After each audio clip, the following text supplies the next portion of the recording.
पाए। राजपूत सेना हालांकि बहादुरी से लड़ रही थी, घुरीद हमले के विशाल आकार और क्रूरता से अभिभूत हो गई थी।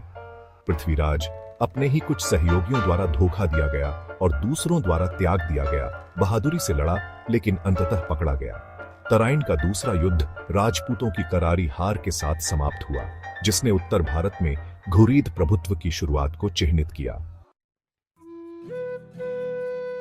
भाग 6 किंवदंती और इतिहास, सच्चाई का खुलासा। पृथ्वीराज चौहान की कहानी केवल एक ऐतिहासिक कथा नहीं है, यह रोमांस, वीरता और त्रासदी के तत्वों से ओतप्रोत एक महाकाव्य गाथा है। जबकि ऐतिहासिक वृत्तांत उनके जीवन और शासनकाल को समझने के लिए एक रूपरेखा प्रदान करते हैं, साहित्यिक रचनाएं, विशेष रूप से महाकाव्य कविता पृथ्वीराज रासो, एक अधिक रंगीन और नाटकीय चित्रण प्रस्तुत करती है।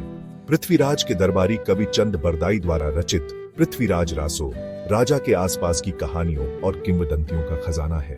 यह संयोगिता के लिए उनके प्रेम, उनके साहसी प्रेम विवाह और उनके महान तीरंदाजी कौशल का वर्णन करता है। जबकि रासो जानकारी का एक मूल्यवान स्रोत है, लेकिन इसे एक समझदार नजर से देखना आवश्यक है, काव्यात्मक अलंकरणों से ऐतिहासिक तथ्यों को अलग करना। बहरहाल, रासो और अन्य साहित्यिक रचनाएं पृथ्वीराज की कथा को जीवित रखने में महत्वपूर्ण भूमिका निभाती है, जो उनके साहस और शिष्टता की कहानियों से पीढ़ियों को प्रेरित करती है। भाग 7 लोकप्रिय संस्कृति में पृथ्वीराज एक अमर